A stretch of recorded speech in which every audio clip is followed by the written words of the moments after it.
మీ పేరండి? సాయినాథ్. సాయినాథ్. ఏం చదువుకున్నారు మీరు? నేను మాస్టర్స్ చేసా బిట్స్ పిలా నుంచి. నేను జర్మనీలో జాబ్ చేస్తున్నా ఒక లాస్ట్ 10 ఇయర్స్ నుండి. జర్మనీలో జాబ్ చేస్తున్నారు. నెలకి ఎంత వస్తుంది జీతం? 6 lakhs దాకా వస్తుంది. నెలకి 6 lakhs వస్తుంది. 6-7 lakhs వస్తుంది. మరి ఈ రోజు బంగారు షాప్కి వచ్చారు కదా, ఎందువల్ల వచ్చారు? కారణం ఏంటి? మా బ్రదర్ ఇన్ లో మ్యారేజ్ ఉంది. సో దానికోసమని 2 days బ్యాకే ల్యాండ్ అయ్యాం ఇండియాకి.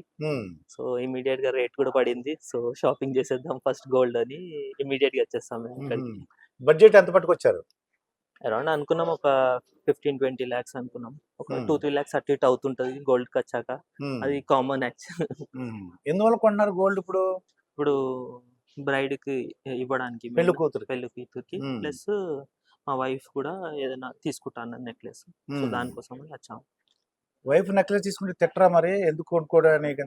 ఇప్పుడు ఎలా అయిపోయిందంటే షేర్ మార్కెట్స్ అన్ని పడిపోతున్నాయి, గోల్డ్ ఒక్కటే స్టేబుల్ గా ఉంది ఇంక్రీజింగ్ మోడ్ లో. సో వైఫ్ తినాలి అంతే. అదే భార్య చెప్పిన మాట వినాలి అంతే, ఓకే. వేరే ఆప్షన్ లేదు మనకు. ఆప్షన్ లేదు, ఏం చెప్తుంది వినాల్సిందే. ఓకే. ఇప్పుడు షేర్ మార్కెట్ లో నేను పెట్టాను, బిట్ కాయిన్స్ లో ఉన్నాయి, అన్ని పడుతూ ఉన్నాయి, గోల్డ్ ఒకటే పెరుగుతుంది. సో వైఫ్ అన్నది కాబట్టి గోల్డ్, సో గోల్డ్ కి వచ్చాము మేము. ఓకే.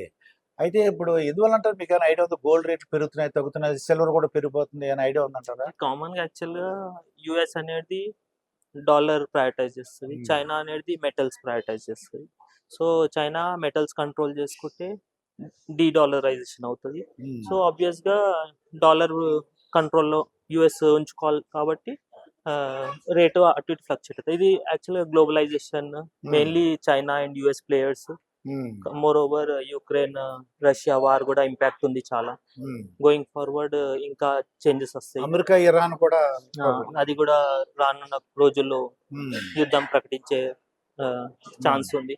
సో దానివల్ల కూడా కొంచెం చేంజెస్ అయితే వస్తుంటాయి. ఈ మధ్య కాలంలో నాకు ఆల్మోస్ట్ ఒక 30-40% పడ్డాయి. సిల్వర్ కానీ 20% గోల్డ్ పడ్డది. సో మనకు కూడా ఒక మంచి ఆప్షన్ ఉంటుంది, తక్కువ ప్రైస్ లో కొంచెం కొనొచ్చు అని అలా అనొచ్చు. మీ పేరు ఏంటన్నారు? సాయినాథ్. సాయినాథ్. సాయినాథ్ గారు, ఫర్ ఎగ్జాంపుల్ ఇవాళ 20 lakhs పెట్టి కొన్నారు, ఇంటికి వెళ్ళిన తర్వాత ఇంకా తగ్గిపోయింది అనుకోండి, ఇక అది భయపడద్దు. అలా అంటే ఒక 5 years బ్యాక్ 50-60,000 ఉండే, అప్పుడు కూడా సేమ్ ఒక 7-8 lakhs కొన్నాము. సో ఇప్పుడు అదే ఇప్పుడు 20 lakhs ఉంది. సో అలా టెన్షన్ భయపడకూడదు. సో ఇది లాంగ్ రన్ లో ఆబ్వియస్ గా గోల్డ్ అనేది పెరుగుతూ ఉంటది. సో అంత ఫీల్ అవ్వాల్సినది ఏమీ లేదు. ఏ టైం కి అదే రేట్ పర్ఫెక్ట్ అనుకొని వెళ్ళిపోవాలంతే. ఓకే. ఇప్పుడు జర్మనీలో మీ వైఫ్ కూడా ఉంటారు, మీరు కూడా వైఫ్ కూడా జాబ్ చేస్తున్నారా? ఇప్పుడైతే పాపని టేక్ కేర్ చేస్తుంది. సో మేబీ ఫ్యూచర్ లో చేస్తుంది, ఎందుకంటే మా వైఫ్ కూడా కంప్యూటర్ సైన్స్ లో బీటెక్ చేసారు. సో అక్కడ కంప్యూటర్ జాబ్స్ ఎక్కువనే ఉంటాయి. సో మెకానిక్ ఎక్కువ ఉంటాయి. సో కంప్యూటర్ కూడా ఆబ్వియస్ ఆప్షన్స్ ఉన్నాయి. ఎక్కువగా భార్యతో ఎలా ఉంటే బాగుంటుంది? విడాకులు ఎన్ని పెరిగిపోయినాయి మధ్య సంస్కృతి. భార్య భర్తలు కలిసి ఉండాలంటే కొన్ని ట్రిప్పులు చెప్పండి, ట్రిక్స్ కానీ. అని ఏం లేదు, ఇప్పుడు నేను ఒక మాట అన్నా, వైఫ్ ఒక మాట అన్నా, కొంచెం కంట్రోల్ గా స్మూత్ గా వెళ్ళాలి. ఒక్కొక్కసారి మనం తగ్గించుకోవాలి, ఒక్కొక్కసారి మనం ఏమన్నా వాళ్ళు తగ్గించుకోవాలి. ఈగోలకు పోకుండా వెళ్తే అది లాంగ్ రన్ లో బాగుంటది. మెయిన్ ఏంటంటే ఈగోలకు వెళ్ళి పెత్తనం కోసము అలా అంటే నేను చెప్పిందే సాగాలి అన్నట్టుంటే లాంగ్ రన్ లో ఇబ్బందులు అవుతాయి. లేదంటే అంతే సజావుగా ఉంటది అలా.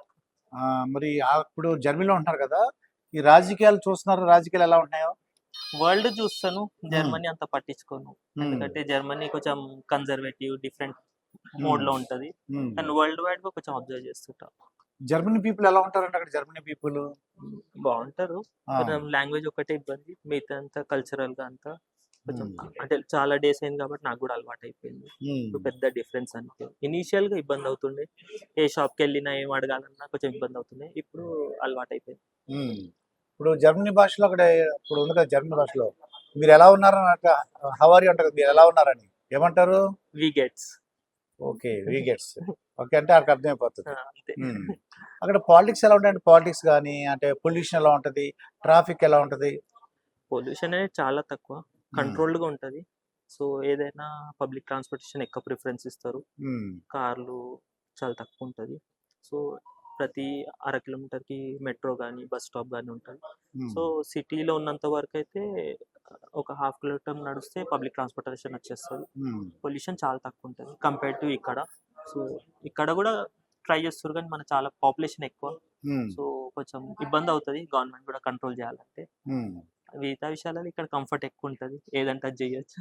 ఉమ్. అక్కడ కొంచెం కంట్రోల్ ఉండాలి ఏది చేయాలన్నా పబ్లిక్ ప్లేసెస్ లో. ఇక్కడ ఏంటంటే మనకి కొద్దిగా హెల్పర్స్ దొరుకుతారు తక్కువ రేట్లో. అదే అక్కడ అక్కడ కొంచెం ఇబ్బంది అవుతుంది, ప్రతిదీ మనమే చేసుకోవాలి, క్లీనింగ్ కానీ వండుకోవడం ఏదైనా మనమే చేసుకోవాలి. So Hmm. End to end మనం ప్రతిదీ మనమే చేసుకోవాలి. సూపర్ మార్కెట్ వెళ్ళి కొనాలన్నా మనమే, అన్ని ప్రతిదీ Hmm. మనమే చేసుకోవాలి. హెల్పర్స్ తక్కువ ఆడ ఉమ్, ఉంటారు కానీ చాలా ఎక్స్పెన్సివ్ వాళ్ళు. ఆల్మోస్ట్ లైక్ వాళ్ళకు కూడా 2-3 లక్షల శాలరీలు ఇవ్వాలి. ఉమ్, సో అది కొంచెం కష్టం. కష్టం అవుతుంది. ఉమ్, మిగతా అంతా ఓకే. ఓకే. అక్కడ జనాభా ఎలా ఉంటారు అంటే మన ఇండియన్స్ ఎక్కువ మంది ఉంటారా, ఎలా ఉంటారు మన ఇండియన్స్? ఇప్పుడు నేనున్న city one of the costliest city in Germany, Munich పేరండి? అనేది. మ్యూనిక్. మ్యూనిక్. సో అక్కడ కొంచెం ఎక్స్పెన్సివ్ ఉంటుంది సిటీ సెంటర్ లో అంటే. ఒక బిహెచ్కే 1 బిహెచ్కే కూడా ఆల్మోస్ట్ 2.5 lakhs పే చేయాలి రెంట్. సో జనాభా పరంగా డిస్ట్రిబ్యూటెడ్గా ఉన్నారు, అంటే ఒకటే ప్లేస్ లో తెలుగు కమ్యూనిటీ అలా అని ఏం లేదు. డిస్ట్రిబ్యూటెడ్ కొన్ని ప్లేసెస్ లో తెలుగు వాళ్ళు ఉన్నారు, మరాఠియన్స్. సో మిక్స్డ్ ఉన్నారు యాక్చువల్లీ.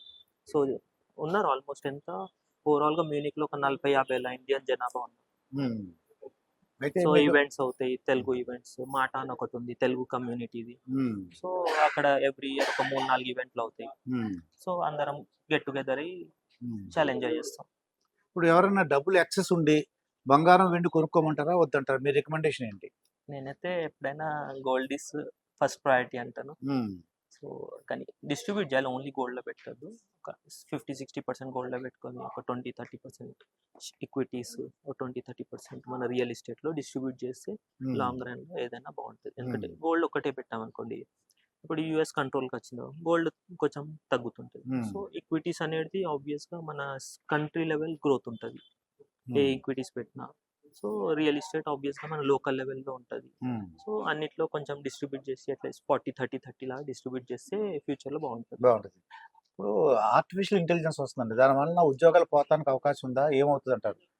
అది భయపడమంటారా? అంటారు, ఉమ్, భయం అనేది ఏం లేదు. కొంచెం మనం టెక్నాలజీ అప్గ్రేడ్ చేసుకోవాలి, దానివల్ల వేరే జాబ్స్ క్రియేట్ అవుతాయి. మేబీ చిన్న చిన్న చిత్కా జాబులు పోతాయేమో కానీ ఒక ఒక రేంజ్కి వెళ్ళాక జాబులు ఆబ్వియస్గా కొత్త జాబ్స్ క్రియేట్ అవుతాయి. పోతాయి అనేది ఏముండవు. కొంచెం ఏంటంటే మనం ఒక లెవెల్లో టెక్నాలజీ నేర్చుకోవాల్సి వస్తుంది, అదొక్కటైతే చెప్పగలుగుతాను. ఉమ్. టెక్నాలజీలో మనం తగ్గుముఖం పడితే మాత్రం రానున్న రోజులు ఇబ్బంది అప్డేట్ పడాల్సిందే. అవ్వకపోతే అప్డేట్ అవ్వకపోతే మాత్రం ఇబ్బంది పడాల్సిందే ఉమ్, టెక్నాలజీలో, అవునండి. అది మాత్రం గ్యారంటీ. ఉమ్, ఎప్పటికైనా ఇండియా వచ్చేస్తారా, అక్కడే కంటిన్యూ అయిపోతారా? ఇప్పుడైతే పాప చిన్న ఉంది, మేబీ ఒక అనుకుంటున్నాం 4-5 years అలా. ఇంకా నా ప్రాజెక్ట్ కూడా ఒక 4-5 years ఉంది. ఉమ్, దాని తర్వాత చూద్దాం చూద్దాం. సిచ్యువేషన్ బట్టి. ఉమ్. అలా.